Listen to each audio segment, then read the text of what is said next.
recording. Good afternoon, class. So, ang lesson for today is that tutuloy lang natin yung lesson last time, which is ano ba lesson natin last time?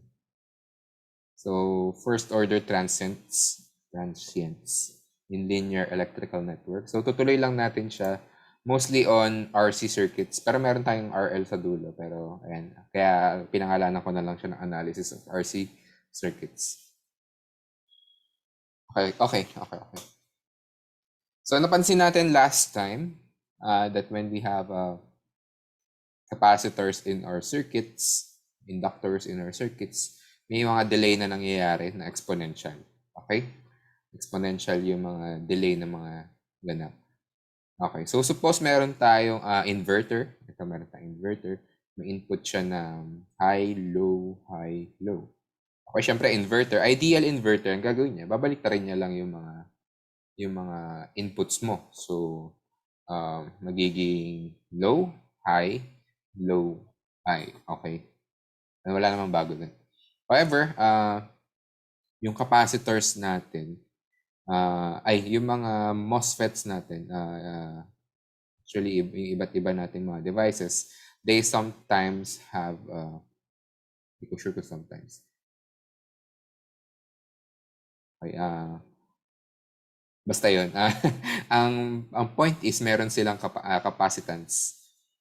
Okay, and some properties of those devices. Sa MOSFET natin, aside from being, di ba meron tayong switch model, S model, SR model, SCS, switch current source, tapos switch resistor, tapos switch model. Okay, meron tayong mga model na ganyan. Magkakaroon pa tayong isang model, which is the SRC model, which is yung switch resistor capacitor model. Okay? Basically, yung pagkaka-engineer pagkaka-manufacture nung MOSFET na yun, would have capacitance on its gate and source. Okay, papakita natin mamaya. Pero wag muna tayo doon. Ang point is, ang nangyayari in reality, sa actual, okay, kapag gumagamit ka ng MOSFET inverter, ito yung lumalabas, okay? So, ito yung output mo. So, from 0 to high, ayan, exponential yung growth nung 1 minus exponential, yung growth nung curve mo. So, hindi siya instantaneous katulad dito sa taas. Nagkakaroon siya ng delay bago siya umabot ng the output high na voltage. Okay? Kasi 'di ba para maging high yung voltage output mo, kailangan niya ma-reach yung threshold na VOH. Okay? In this case, instantaneous kasi yung mga bagay-bagay. So nandito kunyari yung VOH. Okay. So agad niya mare-register na high output 'yan. Okay? However, kapag may delays ka na sa system, mag-grow pa lang yung voltage output. So dito pa lang, at this point pa lang siya mare-register at high. Okay? So dahil doon, meron tayong tinatawag na propagation delay, which is the time that is required for the voltage to rise or fall from those intervals. Okay? So bago niya maabot si VOH or bago niya maabot si VOL. Okay? Okay. So, meron tayong tinatawag na TPD10. Basically, nakalito siya, no? Kasi with respect to the input, ayan. Okay? 1, 0. So, 1, 0. Inverter siya, ayan, lalabas. Ang point is, nasa input lagi nakabase ito. Okay? So, yung TPD10 would be the time required for the output to reach that VOH. And then, TPD01 would be kapag nag-shift yung input mo from 0 to 1, what would be the time required for the output to reflect that? Okay? So, meron tayong mga formal definition, of course, pero these are very long and sometimes confusing. Pero ito, basahin na lang natin yung dulo. Yung TPD10 is the time interval from the moment that the input changes from a 1 to a 0. Okay. Okay.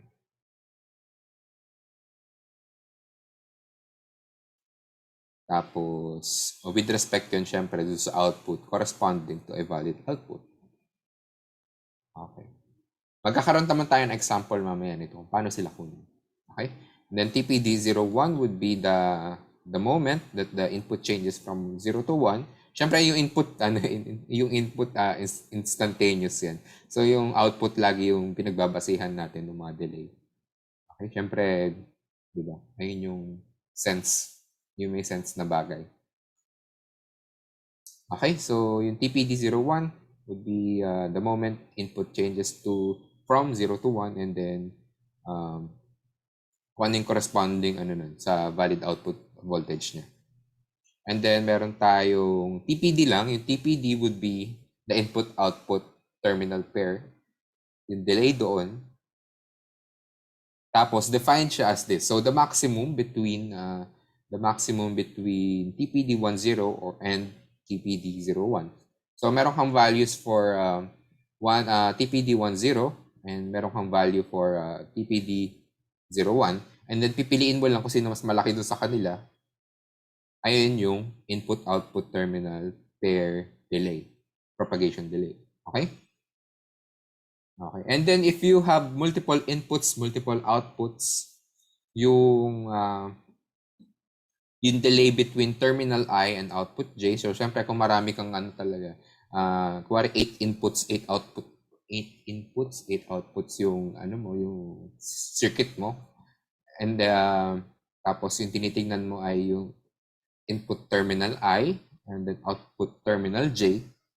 Then the propagation delay would be the maximum sa lahat ng input and output. Okay? So regardless sa tinitingnan mo. Titingnan mo yung pinakamalaking delay sa input-output paths. Okay? So propagation delay is also called gate delay. Mas maganda. Okay. Then we have another terminology. The rise time in general. So mas mag-feel ko mas maganda yung rise time and fall time. Okay, so yung rise time would be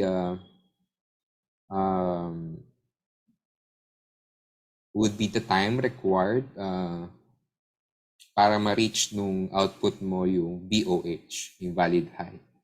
Okay? So, di ba, kanina,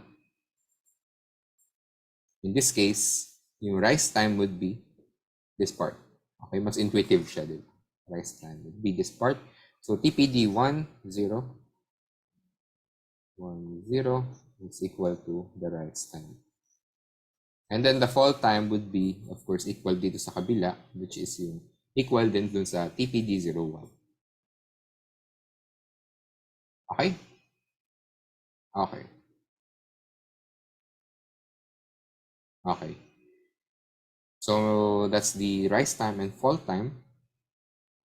So, terminologies pa lang to. And then, bisitahin lang natin ulit si static discipline.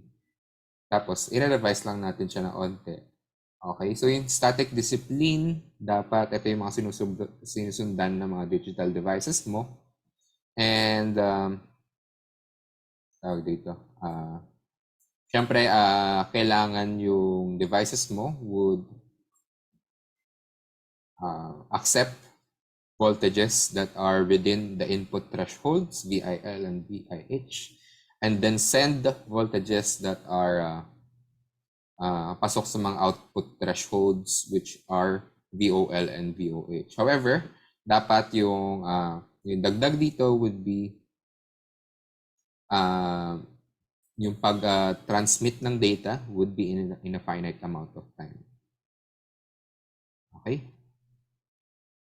Hindi siya pwede yung matagal masyado. Okay? Okay, wala naman. Hindi naman ito lalabas sa exam. Ano lang naman. Nice to know. Okay, and then the revised statement of the, meron tayong, ano, di ba, static discipline, then yung sa combinational gates natin, ang madadagdag would be these two, number 1 and 2. So, dapat yung outputs mo nasa loob lang ng propagation delay after an instantaneous change in the inputs. Okay? And then, outputs are a function of inputs alone. Parang nandun din yan sa dati nating abstraction, sa dati nating statement. Okay, and then number 3, it satisfies static discipline. Okay, which is obvious naman, dapat. Okay, dahil ito ay digital signals. Okay, and then now let's try an example. Let's try to calculate a propagation delay. Pero kailangan muna natin malaman kung ano itsura ng switch, resistor, capacitor model. So this is the MOSFET, okay? So gate, drain, source. So itsura niyan, ito, kuwari yan, example. The MOSFET, you can write it down as something like this. And as something like this when it's on. Okay, so off as usual, pag si VGS mo less than VT, di ba? Walang dadaloy sa drain to source. Okay, so no current from drain to source. Ang nadagdag lang is that meron kang capacitor between the gate and the source. Okay. Sir, sabi mo dati, walang dumadaloy na current sa gate, di ba? Okay. Guys, ano nangyayari sa capacitor kapag matagal yung time? Nagiging open circuit siya, di ba? So kapag na full charge na yan, which is within seconds lang, magpuputol na agad to. Okay? And then, so mukha pa rin siyang walang current. Okay guys, mukha pa rin siyang walang current. Na ano lang siya, may nangyayaring delay lang kapag naglilipat-lipat siya sa on and off. Kaya siya may capacitor. Kaya siya yung may capacitor na model. Okay, so and then when it's on, nagkakaroon ng resistor sa gitna ng drain at source. And then andun pa rin naman si capacitor. Okay? Okay, so we have this model. So let's try this model in understanding this kind of circuit. So dalawang MOSFET. So what is this? A buffer? Buffer to, 'di ba? Kasi input mo ang isang MOSFET, 'di ba, inverter siya usually. Inverter siya usually. So ba't wala yung VS dito? So this is connected to a VS. Okay. Inverter ang MOSFET mo. So yung VA input magiging inverted siya pagdating sa output 1. And then yung output 1 magiging input para kay 2. Kasi invert niya ulit yun. So, dalawang inversion, ibig sabihin, babalik ka lang din sa simula mo. Okay? Iba-buffer niya lang. However, may delay siya dahil ganito na yung model natin. Ito yung realistic model natin. Okay? So, let's try to redraw this into its model para madali natin siya ma-solve. So, we have this. Okay, sir, ba't putol dito? Okay, so itong drawing na to is input high. Okay? So input high, ibig sabihin mataas yung mataas yung voltage dito and therefore greater than VT siya, greater than the threshold voltage. So nasa on state yung natin. Nasa on state yung unang MOSFET natin. And then dahil inverter nga itong MOSFET na ito, so Vout is small, tama ba? Sa low si Vout 1. Therefore, mamamatay itong pangalawang MOSFET mo. Okay? So that's one drawing. Paano yung kabilang case? Kabilang case, input low. So low input, ang mangyayari, mamamatay naman yung unang MOSFET. Mamamatay yung unang MOSFET and then this guy, tataas naman, si Vout 1, tataas siya. So high ito, tapos i-invert siya dito, bababa siya dito. Okay? So high input to. high input 2, di ba? V in 2 is high, so kaya on yung pangalawang MOSFET mo. Okay, nagets ba? May tanong? Malinaw naman, di ba, so far? So, dalawang ano lang to, hindi ko din drawing lahat kasi para kailangan natin distinction sa mga inputs natin. Okay? So, meron tayong low and then meron tayong high state. Okay.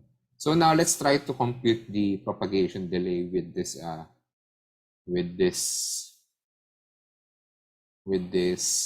specs. Okay? So, VOL is equal to 1. Then, VOH is 4. So, mga volts naman ito. Hindi ko lang nilagay units. Yung R-on, the resistor sa loob ng MOSFET mo is just 1K. Threshold voltage is 1. Tapos, load resistor is 10K. Tapos, initially, maglalagay tayo ng 5 volts. Okay? 5 volts initially ito.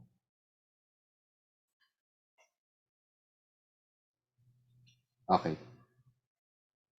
Kasi ang uunahin nating kaya ako lang ito nilagay, no? Kasi ang unahin natin would be the rise time. Ibig sabihin, yung output to mo, ano yung oras niya para mapunta from low to high. Okay? Ano yung propagation delay from low to high? So, ayun yung kukunin natin, rise time. Okay? Okay. So, now let's try to understand it even more. Kailangan natin mapasimple yung buhay natin para hindi tayo mahirapan. Okay? So, rise time tayo, low to high yung pupuntahan ng output. Siyempre, dahil ito ay buffer, si input mo rin ay galing from low to high. Okay? Okay. So, this is our initial state going to this state. Okay? Okay. Initially, pag titignan mo to, tignan mo yung circuit, di ba ganito itsura niyan? Plus minus, this is Vs, RL, tapos nakaganyan siya. Tapos capacitor, ayan, CGS2. Okay?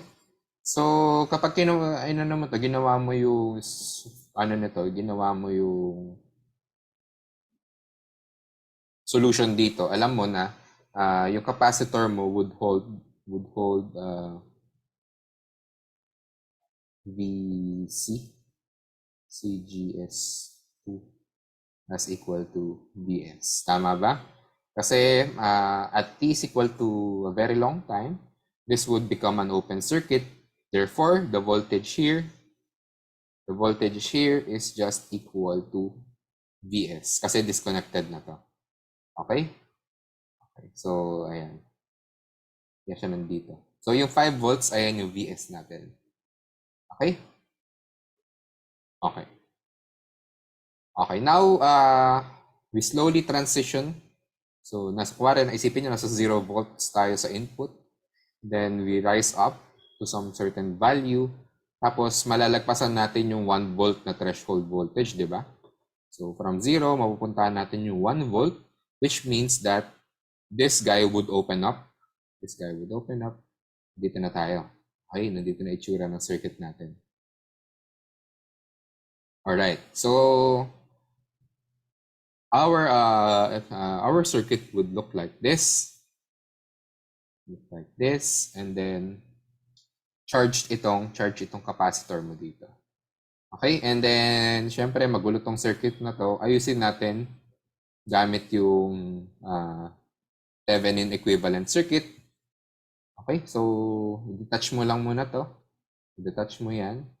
So patayin mo yung source, malalaman mo na parallel si RL at R-on. So that's your RTH. Tama ba? And then, buksan mo na ngayon yung source. Yung voltage dito sa dalawang dulo would be the voltage divider equation, which is this.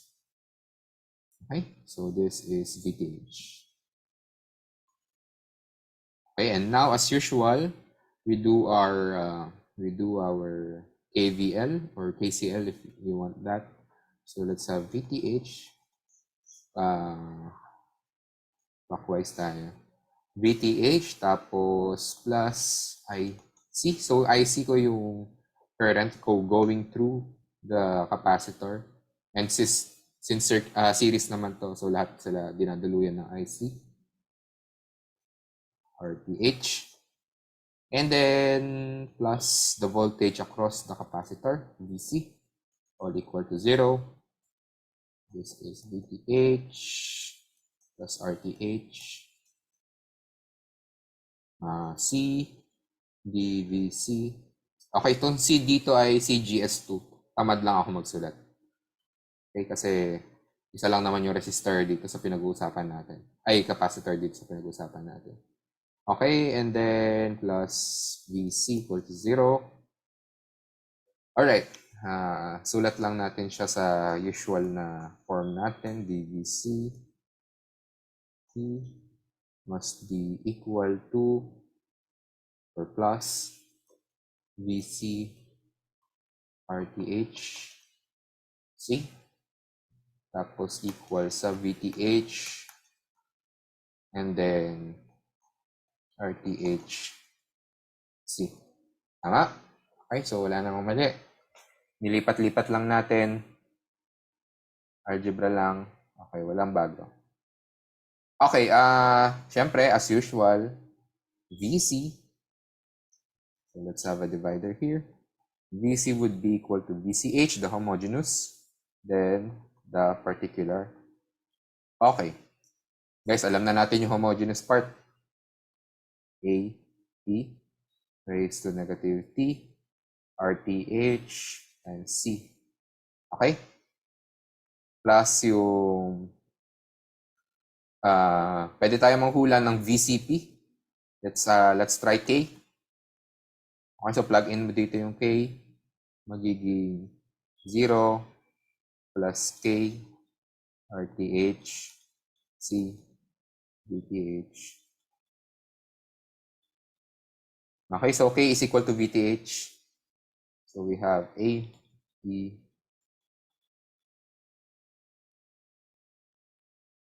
valid tong ginagawa natin, guys. Mukha lang siyang scam. Sa previous math nyo kasi parang, di ba, hindi ganito yung paggagawa dito. May formal way of doing this pero this works. Okay, this works.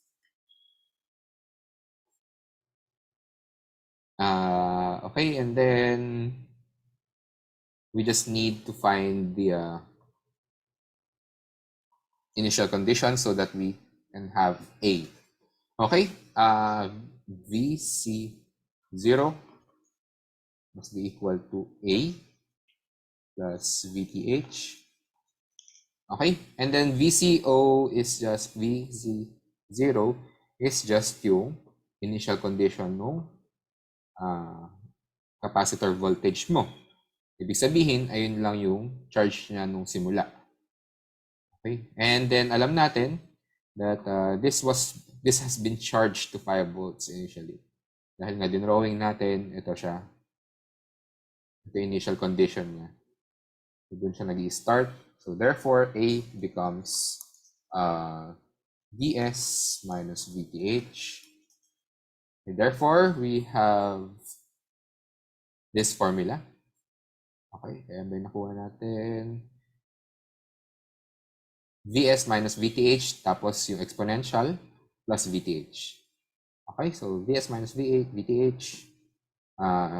times the exponential plus the Vth. Okay. Then we just plug in things. Plug in things na lang tayo. No? Pero kailangan natin maintindihan muna kung paano natin kukunin yung oras, di ba? So, ang magandang tignan dito is that, di ba, ang kinukuha natin would be from input low to input high. Okay? So, TPD 10 yung kinukuha natin. Lagay nga natin dito. TPD 10. Ay, 0 to 1 pala. Brutal. VB 0 to 1. Okay? Okay. So, from low, ano yung V-out natin?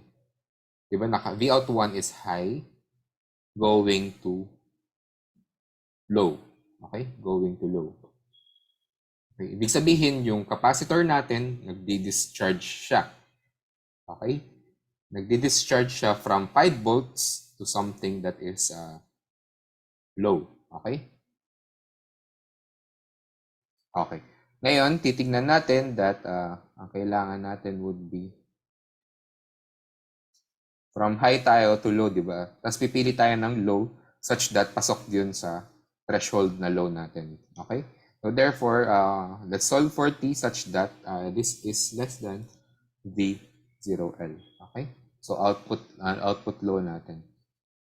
Okay, and that V0L is just OL pala yan.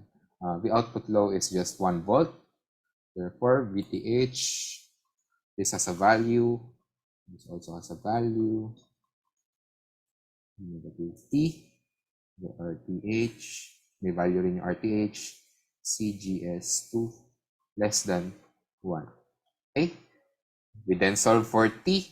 Okay, kaya nyo na yan, guys. Paano ba to? Diba, lilipat mo lang si VTH, ginawa pa rin yan. Hindi natiis. Minus VTH divided by VS minus VTH. And that's E raised to negative T RC. RC na lang muna para madali. So, ito ay i-ln mo siya, di ba? Ilo-logarithm mo to para bumaba ito. Then ln times this. Tapos T becomes greater than RC ln. So may negative dito, ln dot. Okay. Bakit bumaliktad? Nag-multiply ka ng negative sign. Okay? Every time mag-multiply ka ng negative sign sa inequality, bumabaliktad siya. Okay. So, ayan. Ganyan siya sa i-solve. So, plug in mo lang yung mga bagay-bagay mo. You'd see that the T is 0.19 nanoseconds. Okay? So, kayo na bahala. Kayo nang mag-calculate. Okay, sir, parang ang late naman. Parang negligible naman. Ba't ba natin kailangan i-calculate? Hindi to negligible, no? Kunyari, yung isang bump ng signal, isang pulse ng signal is, okay, so going from high to low to high, sabihin natin 1 bit yun. 1 bit. Tapos, you're transmitting 8 gigabyte, 1 gigabyte, 1 GB. Okay, 1 GB is equal to 8 gigabits. So 8 gigabits is just 8 times 10 to the 9th power ng bytes. Bit para, sorry.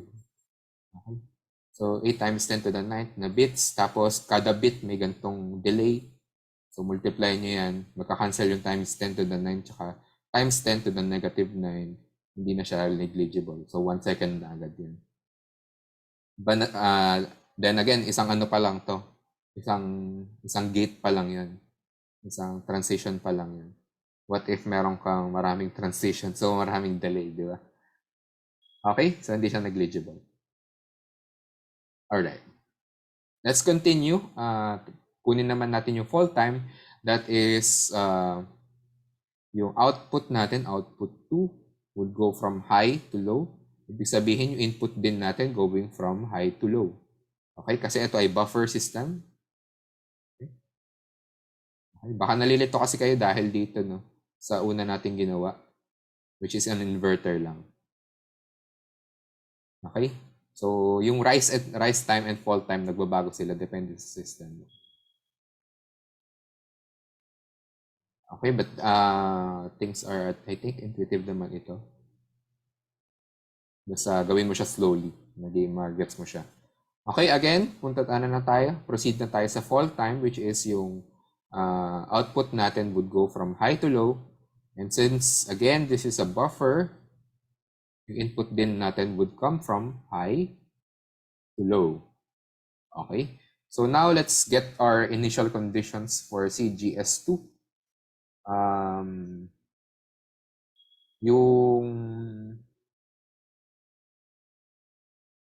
Okay. So for a very long time, kunyari, for pag full charge na si pag full charge na si CGS2, magiging open circuit na lang siya. Therefore, si Vout1 is just VC. Okay, initial condition natin to na bago, no? It's just Vout1, and that is the voltage divider. R on plus RL times Vs. Okay? Ang initial condition natin kanina would be Vs lang kasi ganito yung tsura ng circuit. Okay? For a long time, mamatay lang to. Magiging open circuit. So, our Vs yung measure mo. This time, ganito na yung natin. Ito na yung circuit natin. Voltage divider. So, kung i-drawing pa natin na mas maayos, ganito itsura niya. Vs, RL, R on. Okay? Kung iayos lang natin yung drawing nyo. Ito siya. Capacitor to. Okay. So, mamamatay lang to. So, ito lang ang measure mo. Okay, okay. So, ayun yung initial condition natin ngayon. Going from high to low. Okay. Okay. So, now, let's, ang itsura na ng circuit natin when going from high to low. From high, ito na yung i-distinguish natin. Ito na yung i-measure natin na circuit. Okay, so linear na lang, na lang siya. Series na lang na RC. Series na RC na ngayon. And ito yung itsura niya. Okay, series na RC. And then, as usual, this is negative Vs plus R, ano yan? RL. RL, tapos IC to, di ba? Times IC, but that is just C, dVC over dt plus VC. Okay, and then this is equal to 0. Tapos, rearrange lang natin. Magiging VC, RLC. Tapos, equal sa VS, RLC. Okay, and then we know the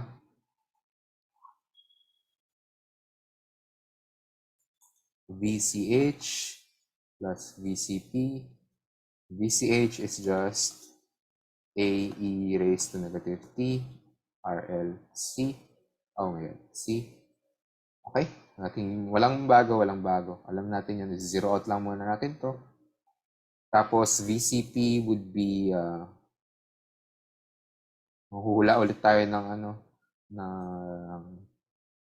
since constant lang yung right hand side, constant din yung hula natin. Try to plug that in, 0, K over RLC, K over RLC. And this is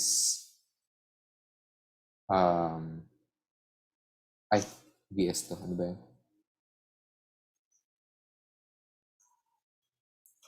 VS, therefore K is equal to VS. Then the complete solution would be VC equal to K plus, VS plus A E negative T R L C. Now, we just plug in the initial conditions. And this initial condition is given by yung kaninang sinasabi ko, which is this guy. So the voltage divider equation. So that's Vs plus R on plus RL, tapos Vs E T R L C. Is that what I've got?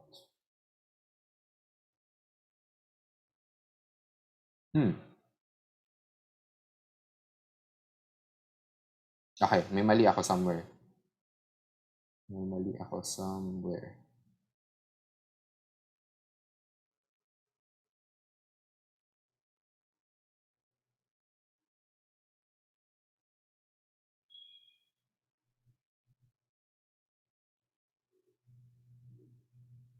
Okay. Ano ba yan? Nasa kabila dapat to. Nasa left-hand side dapat to. Ano ba yan? So this is A. A pa rin ito. Is equal to sa... Ulitin natin. Plug in natin kasi mga bagay-bagay. Ano ba yan? Okay, so A. A na lang ito. Tama. Kasi E raised to 0. Then this is equal to... Burahin ko lang to. Sorry, ayun yung mali ko. Yung R on plus RL Vs, then therefore A is equal to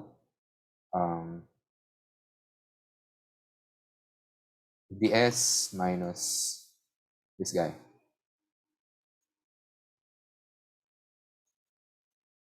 Plus RL Vs. Okay? Is that correct now? Okay, tama na. So yung VCO dito would be yung ano natin, sinolve natin. Which is this. Okay, baliktad pa yung sign. Ano ba yan? Sorry guys, ano ba yan? Minus Vs kasi. Yan. Ayan, tama na. Sure na ako dyan. Okay. Pinakamahirap na ano yan, pinakamahirap na math yan, algebra. Tsaka ano pala, counting. Yung mga permutations. So, hindi ako magtuturo ng 151 ever. Kasi medyo ano ako dun eh. Medyo tatanga-tanga ako dun sa mga ganung bagay. Hindi ako marunong magsugal. Wow. Okay, anyway, so I have this guy. Ito na yung full answer natin for the how dito? Voltage across the capacitor. Now, saan tayo papunta? Fault time yung kinukuha natin. So, going from input high to input low tayo. Therefore, mapapansin nyo dito, pag input high ka, mababa yung starting voltage natin. So, this starting voltage is very small. Okay? So, this is 1/11 ng Vs. So, that's 1/11. No? 5/11. So, that's half a voltage. So, galing from that voltage, so mababa yung starting VC natin. Going from high na voltage na capacitor. Okay? So, therefore, ito may dapat yung maabot nating voltage would be the acceptable voltage na threshold. So, that is yung output na high natin, which is 4. Okay? So, dapat yung output ng unang MOSFET natin would reach 4 so that ma-receive ng tama ng kabilang MOSFET. So, therefore, I would solve for Vs plus VCO. Ito yung voltage divider. Vs e raised to negative t RL C. This must be greater than 4. Okay? Greater than 4. Then again, ito hindi ko na talaga gagawin for reals. Okay? So, isolate nyo yung t. Solve for t. Okay? Solve for t. Tawag dito. So, yeah. Solve for that, lalabas si 1.51 nanoseconds. Okay? Okay. So, that's how you calculate for propagation delay. So yung gate delay natin would be just the maximum of those two. So dalawa lang naman choices mo, 1.51 tsaka ano isa? 0.19. Okay. Okay, so dapat ayan, pipili ka lang. Okay, so sila TPD, equal sign yung gamit nila. No? TPD01 is 0.98, 0.19. Tapos TPD, 1 seconds. TPD 1 to 0.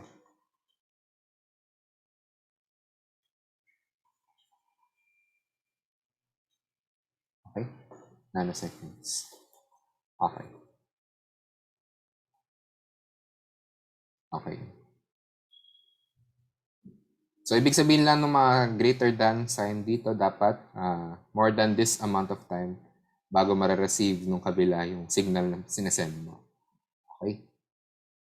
Okay. Alright. So, that's it for tawag dito. Propagation delays.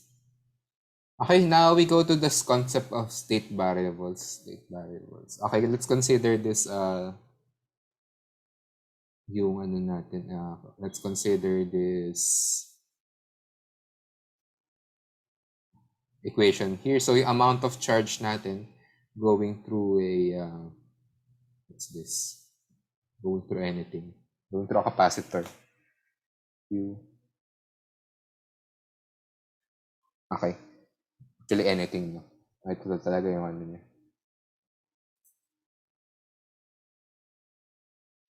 Sir, sa lahat po ba ng case, ay pwede pong mag-work yung sa part po na pag-a-assume ng K na constant? Hindi gumagana sa lahat. Okay? So, pipili ka ng bagong hula. Well, may try tayo mamaya na hindi gagana. Okay. May try tayo na hindi gagana mamaya. Sige. Anyway, going back. So, kunyari, ito meron tayong gusto natin malaman yung charge across an instant t. Titingnan natin yung charge at somewhere at t. So, kailangan lang natin kunin yung integral from the past of the currents through that time up until to the present time na tinitignan mo. Okay? Ang pangit talaga ng notation. Sorry, hindi ko matiis. Yan. Yan. Perfect. Anyway. Okay. Kailangan ba natin malaman yung lahat ng currents? Lahat ng currents from negative infinity up until to the present time t. Hindi, no? Kailangan lang natin siya malaman yung charge somewhere. Okay, let's say we want to find the charge at time t2. Kailangan lang natin malaman yung charge at some time q t1 and we now add t1 t2 ng I t. Okay, dt. Okay, so pwede na natin gamitin yung walang t prime kasi wala namang confusion. Okay, so ang point is hindi mo kailangan malaman lahat ng currents from before. Kailangan mo lang malaman yung state niya at somewhere. So yung mga variables na ganito, yung nade-define mo yung past nila, gamit lang yung state niya, okay, yung itsura niya at some point in time, tinatawag silang state variables. So si voltage din, state variable din siya kasi Q is equal to CV lang naman for a capacitor, di ba? Okay, so ayun yung concept ng state variables. So they are state variables, and what can we do about them? You can write them down into state equations. So basically, ganito yung ganito yung structure ng state equations. Okay, so yung derivative ng sa mga state sa ginagawa natin, no? Ito pa lang yung ginagawa natin. Meron pang second order and so on and so forth. Pero sa mga ginagawa natin dahil first order transients tayo, so first order derivative lang, ito yung itsura nung yung structure niya. So derivative with respect to time ng isang state variable must be equal to a function that contains your state variable and some other input variable that affects your state variable. Okay? And if you're lucky enough, f can be linear. Pwede mo hiwalayin yung input variable mo and state variable mo. So you have this kind of structure. Okay? So kanina kasi sinusulat natin yung mga bagay-bagay as something like this.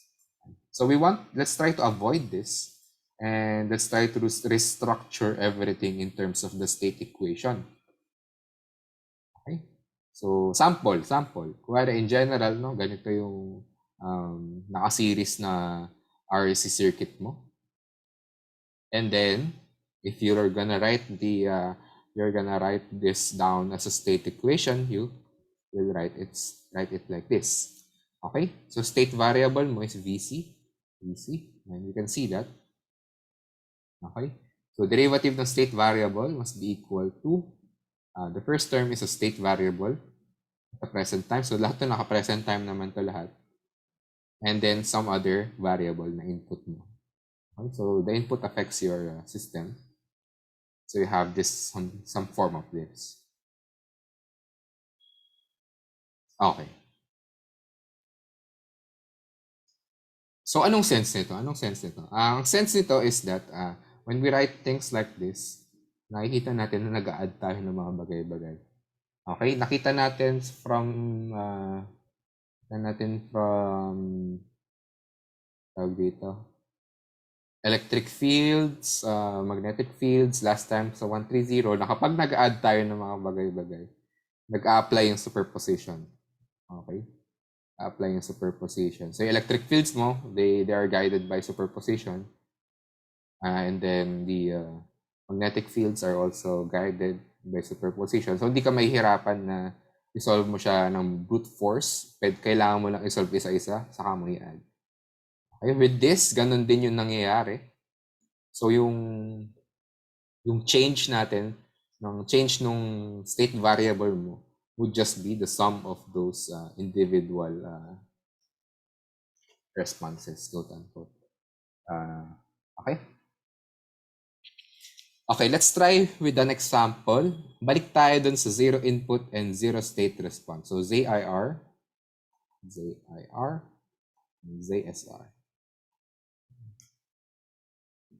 Okay. So let's try with an example. First, gawin muna natin yung the thing we know, yung our usual way of solving it. Okay, so when we have here a circuit that is initially from 1, then magsiswitch siya 1 to 2 at t equals 0. So at time is equal to 0, lilipat yung switch mo papunta dun sa kabilang circuit. Okay?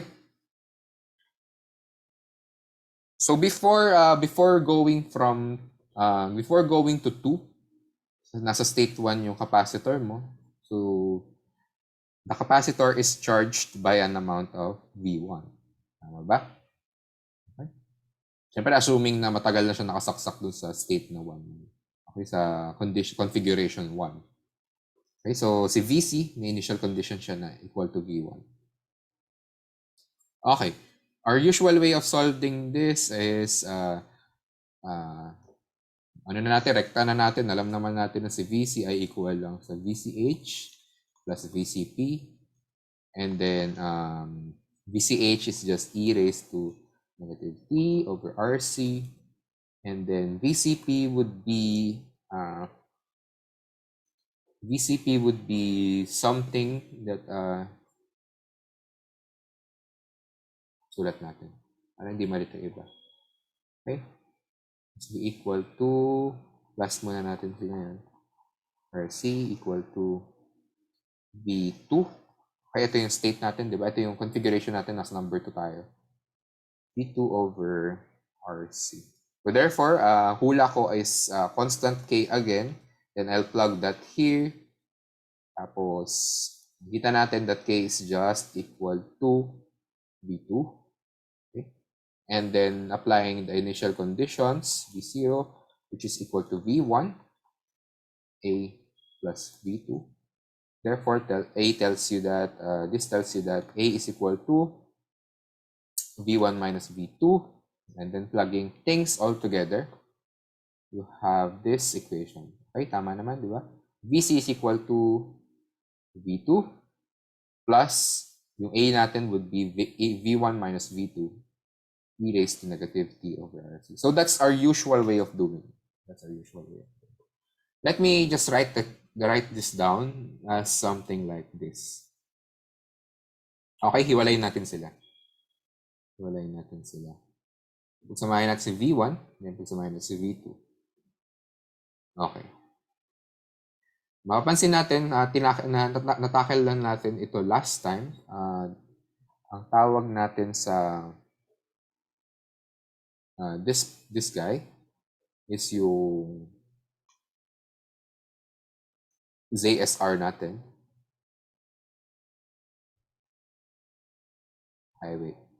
ZRR pala. Okay, ZRR. Okay, so kasi zero input, ibig sabihin, tinanggal natin yung input which is ito, V2. Tapos pag tinanggal mo naman yung unang term, lalabas lang yung ZSR. Okay, zero state response. Now, let's do this in another way. Ang gagawin natin, superposition. Kasi nakita natin na pwede tayo mag-add. Okay, superposition tayo. Ang gagawin natin, papatayin muna natin yung isang voltage. So, patayin mo natin si V2. Si V1 lang yung mag-exist for now. Okay, so again, ganun pa rin. 1 goes to 2 at T is equal to 0. Okay, so your VC is equal to V1 at T less than 0. Tama ba? Okay, so walang bago sa initial conditions. And then kapag lumipat na yung switch, ano yung transient na mangyayari? RC discharge lang, di ba? So therefore, the capacitor voltage is just the maximum, which is yung laman niya, tapos i-discharge niya. So we have this E raised to negative T over RC. Okay?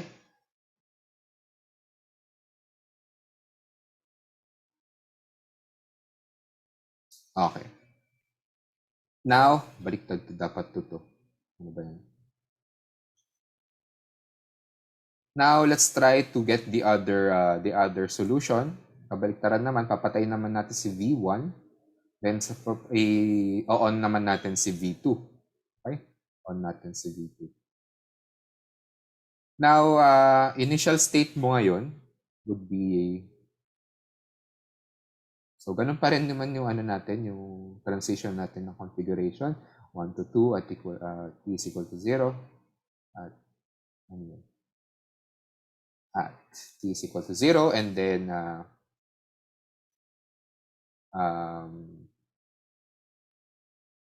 pupunta tayo sa ganitong state. So, ano yung initial condition natin for this state would be VC equal to 0 now for T at T less than 0. Tama ba? Kasi sa 1, walang nakasupply na voltage sa kanya. Therefore, nade-drain yung laman ng capacitor for before time is equal to 0. And then, kapag sinaksak mo na ngayon, lumipat ka na from configuration 1 to 2, ang nangyayari is yung charging ng capacitor. And we know that the charging capacitor has this formula. So, pwede mo naman isolve mano-mano, pero ito yung charging formula niya. Okay? Kasi pag pinlog-in mo yung infinity dito sa T mo, pansin mo magiging V2 siya. Okay? Kasi dapat yung nangyayari, di ba? Kinokopya niya yung voltage na nakasupply sa kanya. So you have this. And then, pagsamahin natin yung sagot. So, i-add natin yung dalawa. Mapansin mo that is equal to this part. Okay? Okay. So, mas madali siyang way of doing things. No? Mas madali ito. Mas madali yung isolve mong circuit. Okay? Kahit maging komplikado naman itong nasa part na to, kahit maging komplikado tong nasa part na to, pwede mo siyang i-simplify, di ba? Gamit yung mga simplification techniques natin, Thevenin tsaka Norton. So, you can always go back to this configuration para magamit mo na yung mga rectangle solution. Okay? Okay. So, ibig sabihin ng zero state, lagyan natin ng ano, no? Zero state is equal to uncharged. Uncharged kung ano man yung ano mo. Uncharged. Zero input.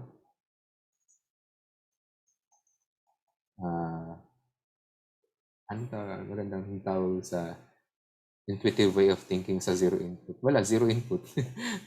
With no voltage supply.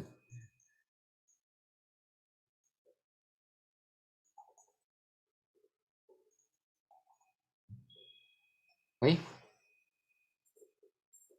Okay. So you have that. No? Now let's try different example. Ngayon, try naman natin kasi puro tayo step input. Parang ang dali-dali ng buhay natin. Lagi tayo nag-step input. So, gawin natin ramp input naman. Ibig sabihin, yung ramp input increasing over time, yung input mo. So, VI is constant S1 times a time dependence T that is linear. So, as T increases, linearly increasing din yung input voltage mo. Okay? Okay. So, as usual, VI, pangit, pink dapat. Okay. So, VI, negative VI, tapos RC dVC over dt plus BC must be equal to 0. Okay. So, dVC dt. Gawin na natin yung state equation form, no? Para cute. Para naman ina-apply natin yung mga natututunan natin. So, wala lang. Nilipat ko lang naman sa kabila. Wala namang mahirap. Okay? And then, this is RC then. Okay. Now, as usual, VC is in terms of VCH, VCP. Okay? VCH, ang gagawin natin for VCH would be, let me write that down. For VCH, we have to consider this. dVC over dt must be equal to negative VC over RC tapos plus 0. Okay? So, is-0 mo yung hindi related doon sa ano mo, sa numerator mo. Okay. Okay. Ginagawa nyo ba guys sa free time? Huwag namumuli-muli kayo. Ano ibig sabihin ng equation na ganito? Wala lang. Isipin nyo lang siya. Wala lang. Fun thing to do. Pag wala kayong talaga magawa in life, naubos na kayo ng lalaroing bagay, babasahing bagay, naubos na rin backlog sa pinapanood.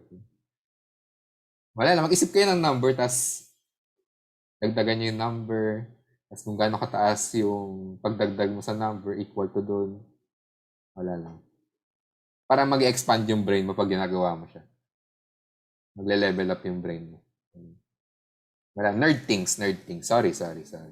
Baka na-weirdohan kayo. Okay, anyway, going back. So, VCH, solve natin.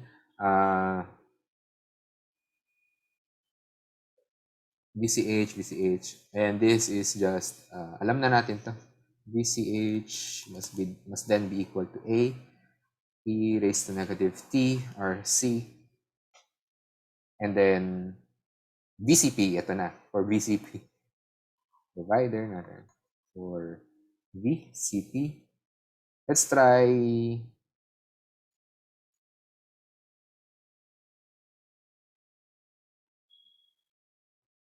okay. So, yung ano natin, yung input voltage natin is linear, di ba? So, what would be a good guess? So, linear din, try natin linear, no? Ansatz. Para fun yung ano natin. Pag, pag guess ang pangit, ano? Pag guess. Or try. Okay. So, parang scam yung math mo pag ganun. So, gagawin nyo, guys, gagamitin nyo yung word na ansatz. Okay. Para fancy. Fancy trial, trial variable, trial term. Okay. So, for ansatz natin ay VCP. Let's try a linear term. So, K1, T. So, isosolve natin si K1. And then, let's try to plug it in here. Okay, so DVC, diba, yung derivative with respect to time, mangyayari sa left-hand side natin is K1. It must be equal to negative K1T over RC plus our input, which is the ramp input natin, is S1T over RC. Okay, so may problema dito kasi hindi natin masosolve to. Hindi natin masosolve to kasi mapapansin nyo, yung right-hand side is linear, yung left-hand side is constant. Okay? So, magandang technique din yun, no, kapag nagsosolve kayo ng mga equation. Tignan nyo muna kung masosolve. Kasi itong bagay na to, hindi natin to masosolve. Kasi linear yung kabila, tapos kabila naman is constant. Hindi pwede, hindi natin pwede. So, kailangan natin na something na magka-cancel out for this constant here on the left-hand side. Okay, so this is wrong. Okay. So let's try another one. Another ansatz would be, since constant lang naman kailangan natin, di ba? Para ma-cancel yung mga bagay-bagay, let's try VCP to be K1T plus K2. Okay, nagdagdag tayo ng constant to just pacify that term. Okay. Kailangan natin mawala yung term na yun. So let's try plugging this guy in our equation. So K1 pa rin yung left-hand side kasi derivative yun. Tapos, the first term would be negative K1T plus, negative minus K2 all over RC. And then the other term would just remain the same. Okay, and then ilipat natin, alam na natin na K1 plus K2 over RC. Tapos, kabila would be something like this. Plus S1 T RC. Okay?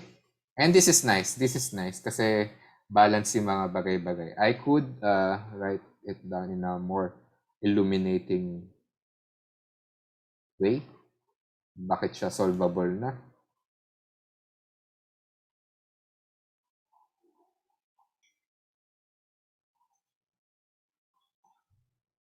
Okay?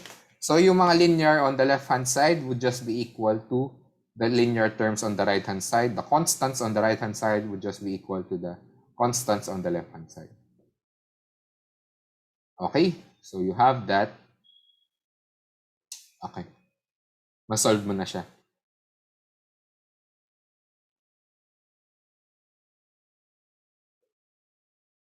Okay. So, yan yung hula niya. Pangit lang yung ginamit ko kasi K1 ginamit ko. Okay. Anyway. Okay, it would appear that K1 is equal to, from looking at the linear terms, mapapansin mo K1 is equal to S1 agad. Tama. Then K2 must be equal to negative K2 RC equal to K1. And this is just S1. So K2 must be equal to S1 RC negative. Tama? Okay. So now we have solved things. So the complete solution would be VC must be equal to A e raised to negative t over RC plus the particular terms, which are K1T, so that's S1T, S1T minus S1RC.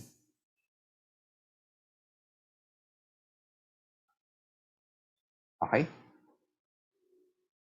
Okay, now we apply the initial condition. We apply the initial condition. Okay, di pa ba assume natin na initial condition is V is equal to 0.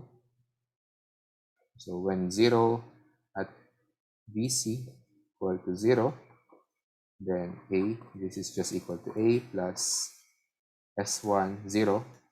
Wala na to. So we have minus S1 RC equal to 0.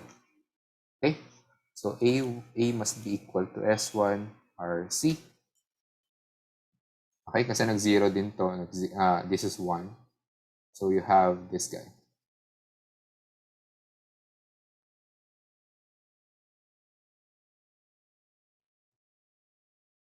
Okay, so ayun. Tama naman nakuha natin sagot. So plug into this.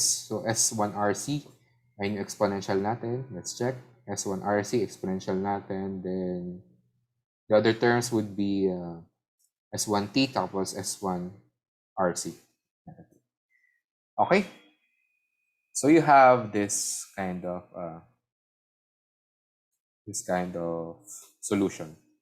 Okay, what if the ramp input now is charged? Okay? So charged ngayon yung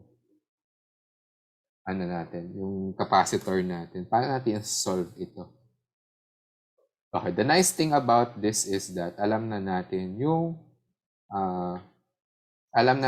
zero state response. This is already the ZSR.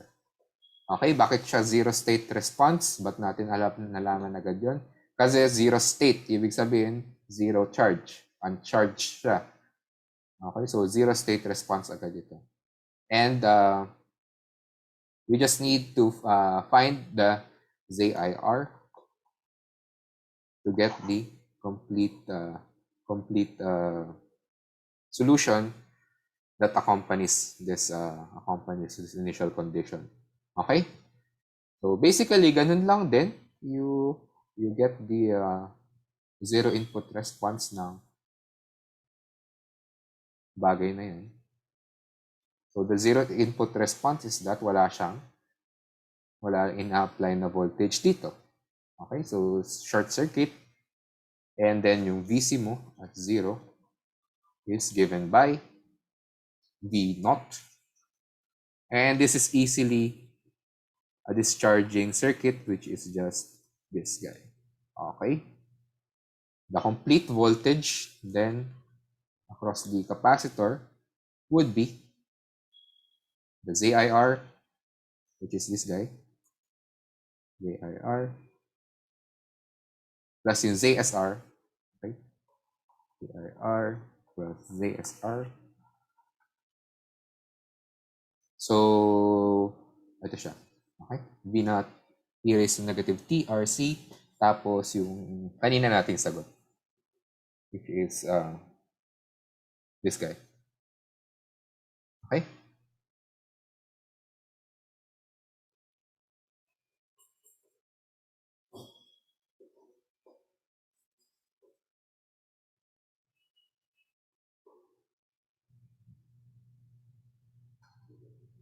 Okay.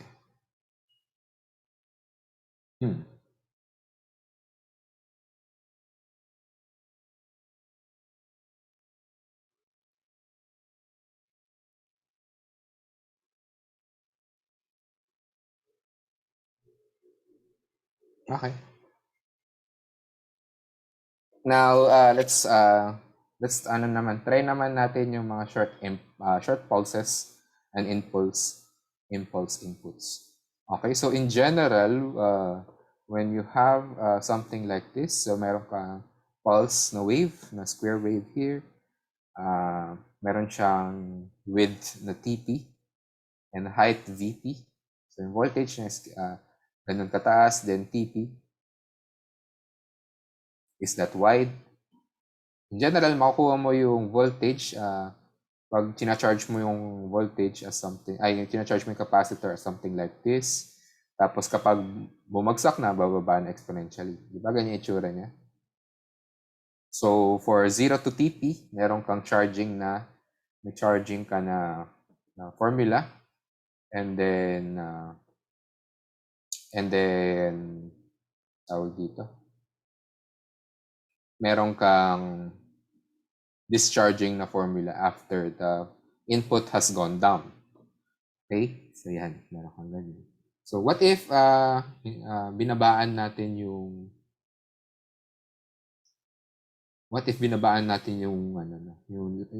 niliitan natin yung pulse, okay? So same specs nung tapos same specs nung mga bagay-bagay. Okay, so ganun pa rin yung curve. However, pag binawasan mo siya, mapuputol na yung curve somewhere. So ito yung original curve, nakikita niyo ba? Yan yung original curve. And then umusog tayo ng onte, pinaliit natin yung pulse, lumiit.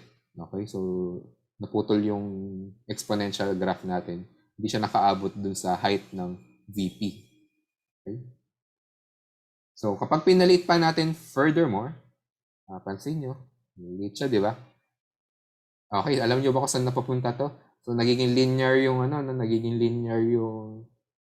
yung voltage across the capacitor. So pag nilitan mo na liit yung pulse mo, nagiging linear yung capacitor. Okay, so our exponential can then be written. I-break down mo yung shape na exponential mo. Gusto mo i-break down siya sa mga linear parts, quadratic parts, etc. Ikunin mo expansion ng exponential natin, di ba? So we have this expansion. And then i-pattern natin kung anong meron tayo. So VC is equal to so VC is equal to this guy, 1 minus e raised to negative TRC. So, yung unang term mawawala kasi 1 minus 1. And then, meron tayong negative T over RC. So, yung unang term natin would be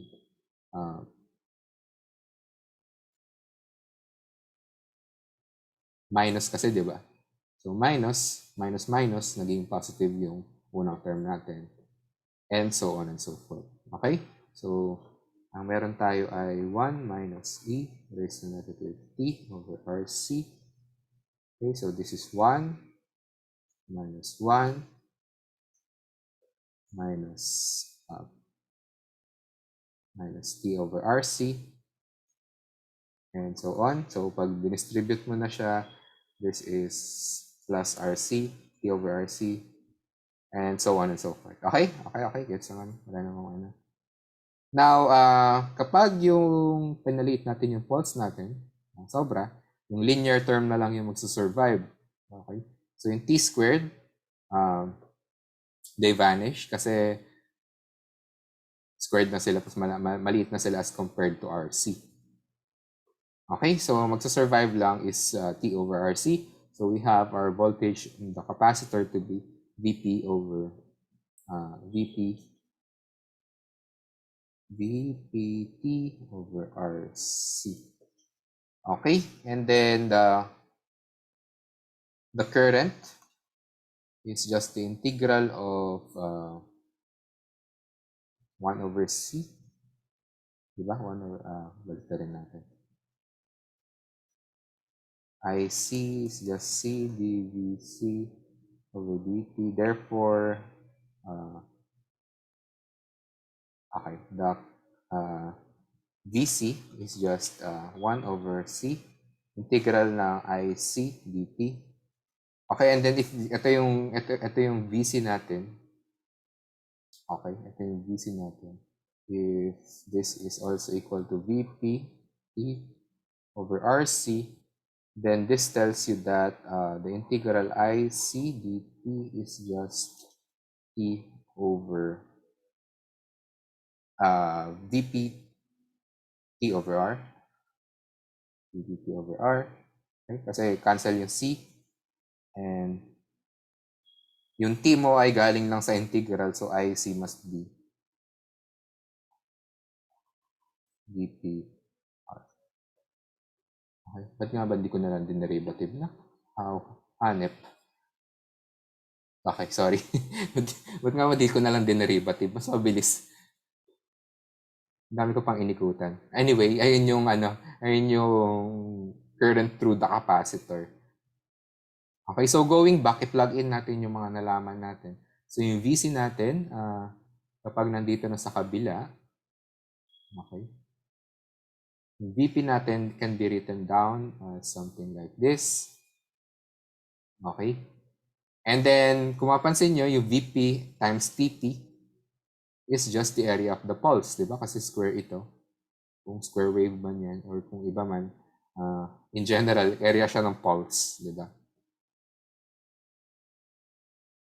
So, in general, meron kang area of a pulse over RC, and then if your TP is very, very small talaga, it becomes also negligible. So, you have this kind of voltage across the capacitor. So, kung wari, meron kang impulse na, impulse na response, ay impulse na input. So, that's Dirac delta na input. So, ano yung lalabas na voltage? Is just, ano yung area under the curve ng Dirac delta? Di ba 1 lang? 1 times A. So, RC. E raised to negative T. T yan. Okay, T. RC. Okay, so yan. Ayan yung ano natin. Response ng Dirac delta natin. Pag Dirac delta input. Okay? Okay. So, lastly, kaya pa ba? Kaya pa ba? Sine input naman, sine wave input. Yung input naman natin ay V sine omega t. Tapos uncharged yung inductor. Inductor tayo ngayon, inductor. Okay, so you do your inductor equation. So that's negative VI plus IL plus IL R, then plus LDIL over dt must be equal to 0. And then, sulat lang natin sa form na sanay tayo. This must be equal to negative IL R over L plus VI L. Tama, di ba? L lang naman dinivide natin. Okay. So you have this, you have this. Tapos alam na natin agad yung homogeneous equation. Ang kailangan na lang natin would be the particular. So VCH is just simply AE raised to negative RLT. Tapos VCP would become, we don't know. So yung VCP natin, VCP, sorry. Last naman na to. Tapos na tayo.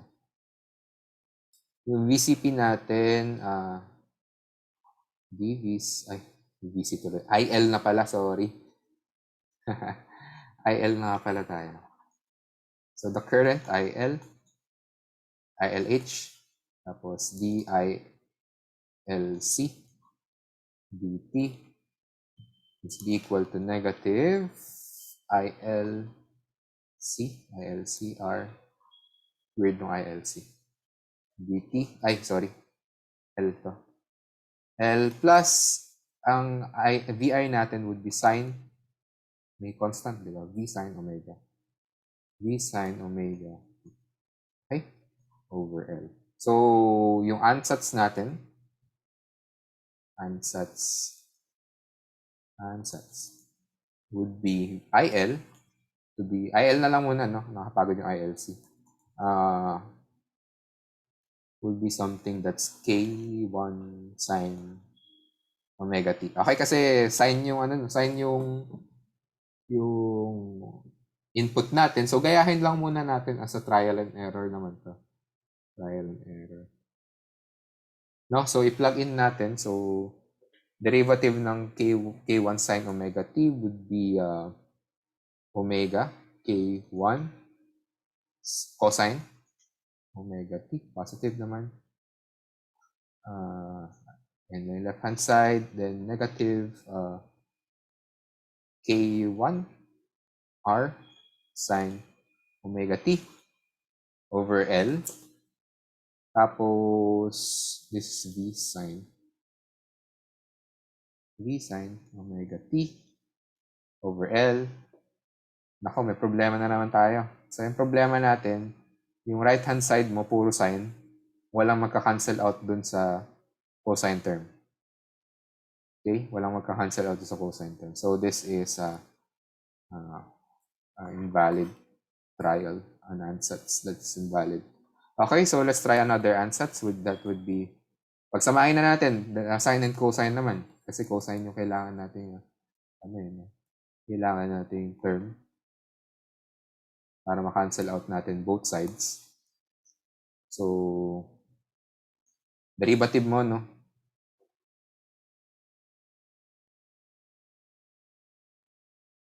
So, pag derivative natin yung okay guys, plug in nyo na lang. Derivative ng cosine, magiging negative sign, and so on and so forth. Pero lalabas ka sa ganitong itsura. Okay. Lalabas ka sa ganitong itsura. Kayang-kaya nyo na. Madali lang mag-derivative ng sine, di ba?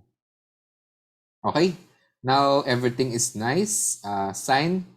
May sine sa kanan, may sine sa kaliwa. There are two cosines that could cancel in the right-hand side. Then, mix and match na lang ito. So, yung mga sine, i-equal mo yung mga constants nila. Okay, so meron tayong V must be equal to K1R plus minus K2L omega. So you have your first equation. Okay. So the cosines naman mag-equal to each other and they are all equal to 0. So walang cosine sa kabila, so 0 yun. Tapos K1 omega plus weird. Ba't siya may L? Naka-typo lang to. So dapat may L ata dito. Okay?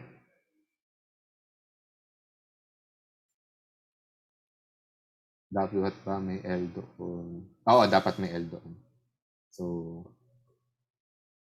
omega K1 times L to. Tama. Okay, so galing to doon sa derivative. Okay, so ito yung tama. Ito yung tama. Mali to. Okay, so gets kung bakit. Kasi kung mag-isa lang to, kung mag-isa lang yung isang cosine dyan, hindi mo masasolve yung equations mo. Okay, kukulangin ka. Okay, so you have these two equations.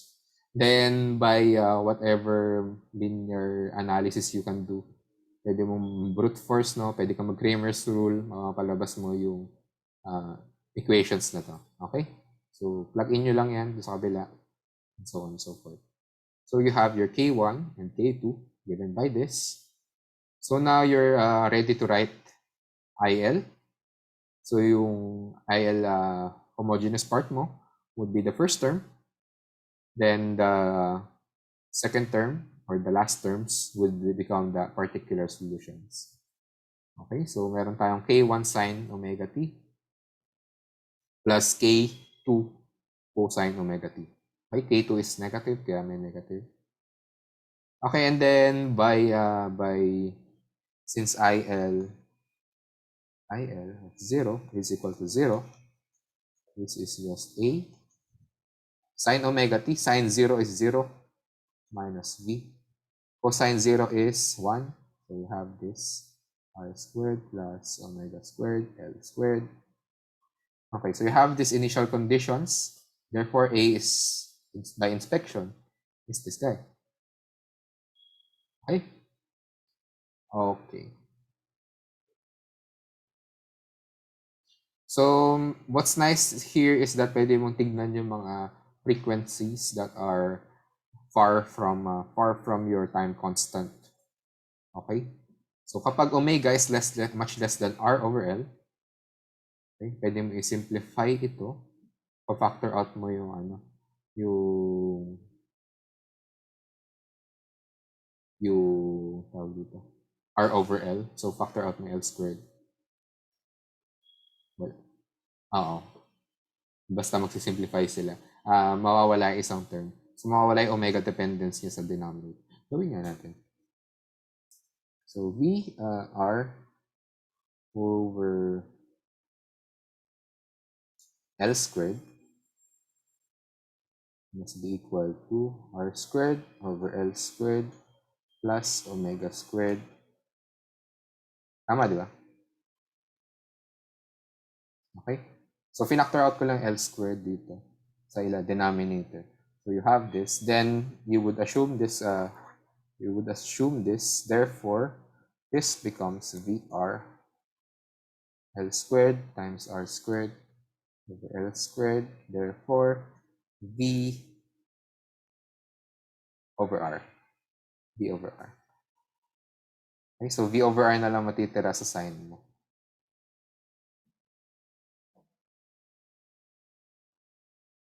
Okay, and then sa kabilang term, mawawala kasi may kasamang omega dun sa taas.